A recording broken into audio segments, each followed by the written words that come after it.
बिस्मिल्लाहिर्रहमानिर्रहीम, अस्सलाम वालेकुम। Hope sorry fine enjoy good. अल्हम्दुलिल्लाह मैं बिल्कुल ठीक ठाक हूँ। आज मैं टॉपिक पढ़ाने लगी हूँ ह्यूमन ब्रेन। तो ये मैंने क्लास में ड्रॉ कर लिया था क्योंकि मेरी नेक्स्ट क्लास है, तो बिफोर क्लास मैंने कहा मैं ड्रॉ कर लूँ ताकि मेरा टाइम बजट टाइम कंज्यूमिंग था, डेट्स टाइम मैंने पहले बना लिया। तो लेट्स स्टार्ट द टॉपिक। अच्छा, ये हमारे पास ब्रेन है। पहले हम ब्रेन के पार्ट को समझ लेते हैं कि कहाँ कहाँ प्रेजेंट होते हैं। ठीक है, बेसिकली ब्रेन के पास हमारे तीन हिस्से होते हैं, तीन पार्ट होते हैं। एक होता है fore brain, mid brain and hind brain. Fore brain जो आपकी ये माथे वाला शुरू होता है ऊपर वाली चोटी तक, ये जो हमारे पास क्या है, ये फोर ब्रेन है।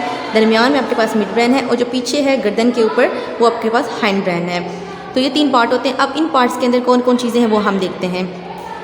तो ये आपके पास सिंपल एक ब्रेन का है, आप ये कह लो क्रॉस सेक्शन में लिया हुआ है। तो ये जो आपको ब्लैक कलर की लाइन नज़र आ रही है आउटर लेयर, ये क्या है, ये क्रेनियम है। ये स्कल का एक पार्ट है जिसे हम क्या बोलते हैं, क्रैनियम बोलते हैं। ये क्या करती है, ये ब्रेन को प्रोटेक्ट कर रही है। दूसरी आपके पास जो ये रेड कलर की लाइंस आपको तीन नज़र आ रही हैं, ये क्या है, ये मेनिंजेस है।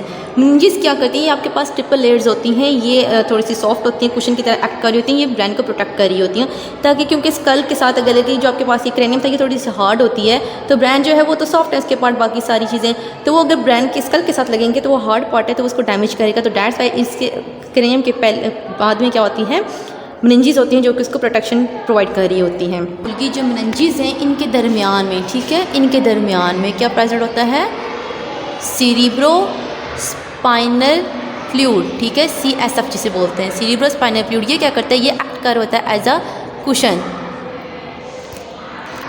As a cushion. ठीक है, और इसकी कंपोजिशन बिल्कुल सेम होती है जैसा कि ब्लड प्लाज्मा की होती है। ठीक है, और जो भी आपका ये न्यूरॉन्स को स्पाइनल कॉर्ड की ब्रेन और ब्रेन की न्यूरॉन्स को स्पाइनल कॉर्ड की न्यूरॉन्स को बात कर रहा होता है और एक्ट करता है एज अ कुशन, और जो भी जितने भी बम्स एंड जोर्स होते हैं, इनके जो झटके हैं उनको बर्दाश्त करवाता है।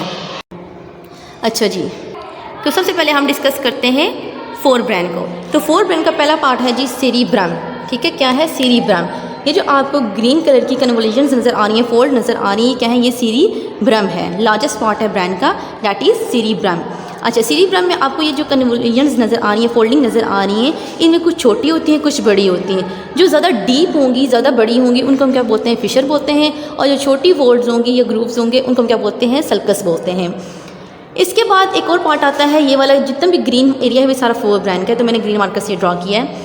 अच्छा, ये जो आपके पास ये वाला पार्ट है सेरिब्रम के नीचे, ये होता है thalamus.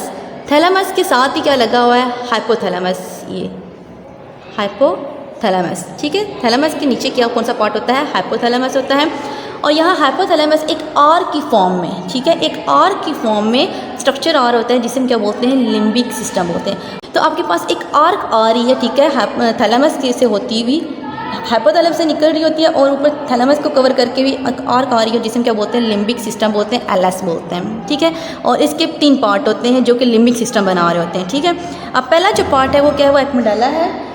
Second one is hippocampus और थर्ड वन इज़ हाइपोथैलेमस। ठीक है, ये आप नोट कर लें कॉपी पे। पहला क्या है, एगमेडाला है, second one is hippocampus and third one is hypothalamus. ये तीनों पॉइंट, ठीक है, ये तीनों पार्ट क्या करें, ये आपको लिम्बिक सिस्टम दे रहे होते हैं। ये तो हो गया हमारे फोर ब्रेन के पार्ट। अब तीसरा आपके सेकंड जो पार्ट आता है ब्रेन का वो है मिड ब्रेन। तो मिड ब्रेन बहुत छोटा सा होता है, ये जो रेड कलर का आपको नज़र आ रहा है ये क्या है, ये आपके पास मिड ब्रेन है। अब हमारे पास आता है हाइंड ब्रेन। तो हाइंड ब्रेन की अगर हम बात करें तो हाइंड ब्रेन के आपके पास तीन पार्ट होते हैं। एक आपके पास है सीरिब्रम, ठीक है, सॉरी सीरिब्यूलम। ये क्या है, सीरिब्यूलम। सीरिब्रम जो था वो आपके पास फोर ब्रेन का पार्ट था और सीरिब्यूलम जो है वो आपके पास क्या है, हाइंड ब्रेन का पार्ट है। साइड पे प्रेजेंट है ये पीछे बिल्कुल। और इसी मिड ब्रेन के नीचे से एक बल्ब लाइक स्ट्रक्चर नज़र आ रहा है आपको। तो ये बल्ब लाइक स्ट्रक्चर दो स्ट्रक्चर पे कॉन्स्टिट्यूट होते हैं, दो पार्ट पे कॉन्स्टिट्यूट होते हैं, इनके दो नाम हैं। जो आपको ये वाला जो थोड़ा सा ब्रॉड सा पोर्शन नज़र आ रहा है इसको हम क्या बोलते हैं, पोन्स बोलते हैं। और ये छोटी सी ट्यूब की तरह स्ट्रक्चर नज़र आ रहा है, ये क्या है, आपके पास मेडुला ऑब्लोगेंटा है।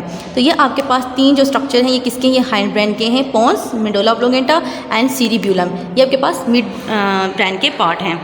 तो यहाँ से आप स्क्रीनशॉट ले लें और ये है होल आपका ब्रेन।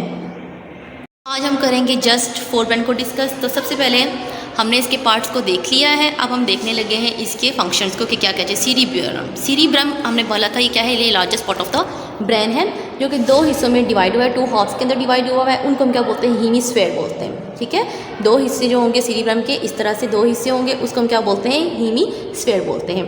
एक आपके पास राइट हेमिस्फीयर होगा, राइट साइड वाला, और एक होता है लेफ्ट साइड पे, लेफ्ट हेमिस्फीयर उसको बोलते हैं। अब जो आपके पास राइट साइड है वो क्या करती है, वो कंट्रोल करती है left side of the body, mean कि आपका जो राइट साइड है दिमाग की वो आपकी लेफ्ट साइड को कंट्रोल कर रही होती है, और जो लेफ्ट साइड होती है दिमाग की हेमिस्फीयर होता है वो आपके राइट साइड की बॉडी पार्ट को कंट्रोल कर रही होती है। दाना ख्वास्ता कि अगर आपकी राइट साइड डैमेज होगी तो डैट्स मीन आपका लेफ्ट बॉडी पार्ट जो है, लेफ्ट साइड वाला बॉडी पार्ट वो क्या हो जाए, वो पैरालाइज हो जाएंगे। अगर आपके लेफ्ट हेमिस्फीयर डैमेज हो रहा है तो आपकी राइट साइड जो है वो काम करना छोड़ देगी। तो इस तरह ये आपस में पैरेलल कंट्रोल कर रहे होते हैं एक दूसरे को। इसके बाद ये है आपके पास हेमिस्फीयर, ठीक है, एक ये पार्ट है, एक ये पार्ट है। फॉर एग्जाम्पल ये आपके पास लेफ्ट है और ये आपके पास राइट हेमिस्फीयर है। अब इन दोनों को कम्युनिकेशन कौन करवा रहा है, इन दोनों को कनेक्ट कौन करवा रहा है, तो आपके पास एक स्ट्रक्चर होता है जिसे हम बोलते हैं कॉर्पस क्लोसम, ठीक है। क्या होता है कॉर्पस क्लोसम? कॉर्पस क्लोसम बेसिकली क्या है, ये लार्ज बैंड्स ऑफ एक्सॉन्स होते हैं जो कि हेमिस्फीयर्स को आपस में कम्युनिकेट कर रहे होते हैं। इसके बाद आ जाता है आपके पास cerebral cortex. Cerebral cortex basically cortex जब हम बात करते हैं तो क्या होगा, वो आपका आउटर पार्ट होता है। तो जो सेरिब्रम का आउटर मोस्ट पार्ट है उसे हम क्या बोलते हैं, सेरिब्रल कॉर्टेक्स बोलते हैं। अच्छा ये क्या करते हैं, ये जो फोल्ड्स हैं उनको कन्वोल्यूशंस फॉर्म करवा होता है, मीन कि ये कन्वोल्यूशन इस तरह से बना होता है जैसा आपको यहाँ पे ये नज़र आ रही है। कुछ शॉर्ट होती है उनको फिशर सल्कस बोलते हैं, और जो लॉन्ग्स डीपर्स होती हैं उनको क्या बोलते हैं, फिशर्स बोलते हैं। तो अच्छा अब हमारे पास इसका फ़ायदा क्या है, इसका फ़ायदा ये है कि हमारे पास जब कन्वोल्यूशंस होंगी, फोल्ड्स होंगी, तो इनमें क्या होगा, इंक्रीज सरफेस एरिया, तो हमारे पास सरफेस एरिया इंक्रीज़ हो जाएगा, ठीक है। अब आप एक लंबी रस्सी को इस तरह रखते हो तो वो ज़्यादा जगह ले लिया, अगर इसी को मैं फोल्ड करके रख दूँ तो वो इतनी जगह ले लिया, तो डेट से हमारे पास सरफेस एरिया इंक्रीज़ हो जाता है। डेट से बुक वालों ने लिखा है कि 10 मिलियन न्यूरॉन्स जो होते हैं वो इसके अंदर पैक्ड हो जाती हैं, क्योंकि ये सबसे लार्जेस्ट पार्ट है, जितनी ज़्यादा फोल्डिंग होगी इतनी ज़्यादा न्यूरॉन्स जो है वो इसके अंदर आ जाएंगे। अब नेक्स्ट पार्ट है हमारे पास लिम्बिक सिस्टम। तो लिम्बिक सिस्टम प्रेजेंट कहाँ पे होता है, जैसा कि हमने पिक्चर में ड्रा किया था, तो ये होता है बिटवीन द थैलेमस एंड सीरिब्रम। ये सीरिब्रम है और ये थैलेमस है, तो इसके दरमियान क्या है, लिम्बिक सिस्टम है। इसके आगे हमने 3 पार्ट हैं। अच्छा ये क्या होती है, एक आर्क की फॉर्म में होता है। देखो यहाँ से मैंने भी बताया था, यहाँ से क्या निकली, एक आर्क निकल रही है, तो डैट्स वाई हमने कहा है लिम्बिक सिस्टम क्या होता है, ये आर्क होती है किसके दरमियान, बिटवीन द थैलेमस एंड सीरिब्रम के दरमियान। अच्छा हमारे पास लिम्बिक सिस्टम को 3 चीज़ें बना रही थी, हमने डिस्कस भी किया था। पहला है एमिग्डाला, हिप्पोकैम्पस एंड हाइपोथैलेमस, ठीक है। एमिग्डाला जो पार्ट है वो किससे बिलोंग करता है, वो किसके साथ जुड़ा होता है, वो इन्वॉल्व होता है फीलिंग्स के अंदर, ठीक है। वो इन्वॉल्व होता है किसमें, फीलिंग्स के अंदर। फीलिंग्स आपके पास क्या है, प्लेयर है, खुशी है, पनिशमेंट है, जो सज़ा वगैरह होती है वो सारी, सेक्सुअल रिस्पॉन्स है, रेज गुस्से को बोलते हैं, फियर खौफ को बोलते हैं, डर को बोलते हैं। तो जितनी भी ये चीज़ें हैं, फीलिंग्स हैं, वो सारा कौन कंट्रोल कर, वो आपके पास एमिग्डाला कंट्रोल कर होता है। हिप्पोकैम्पस की अगर हम बात करें तो ये आपसे मेमोरी के रिलेटेड होता है, ठीक है। हिप्पोकैम्पस क्या है, ये मेमोरी से रिलेटेड होता है, मीन के आपकी याददाश्त को कंट्रोल करेगा, मीन के आप जो सीखते हो, जो याद करते हो चीज़ें, उसको लॉन्ग टर्म के लिए कंट्रोल करता है। वो कौन कर रहा है, वो आपके ब्रेन में एक पार्ट होता है जिसमें क्या बोलते हैं, हिप्पोकैम्पस बोलता है। Third one is most important part, hypothalamus, ठीक है। हाइपोथैलेमस बेसिकली हम कहते हैं इसको मेजर कोऑर्डिनेशन पार्ट है। क्या है ये, एक मिनट, मेजर कोऑर्डिनेशन पार्ट है। क्यों? क्योंकि ये ब्रेन में भी काम कर रहा होता है, इन्वॉल्व होता है, और दूसरा ये एंडोक्राइन सिस्टम में भी इन्वॉल्व होता है।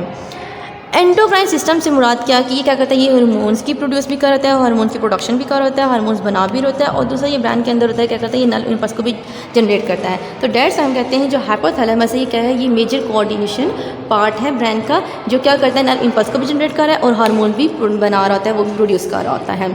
तो ये क्या चीज़ें कंट्रोल करता है, जबकि हाइपोथैलेमस आपको पता है सबसे बेस्ट रोल इसका क्या है, वो बॉडी टेम्परेचर का है। जैसे आपको बुखार वगैरह होता है तो सेट पॉइंट जो आपके पास है 37 उसी पे रखता है, तो इसके अंदर चेंज आएगा तो हाइपोथैलेमस रिस्पॉन्स करेगा।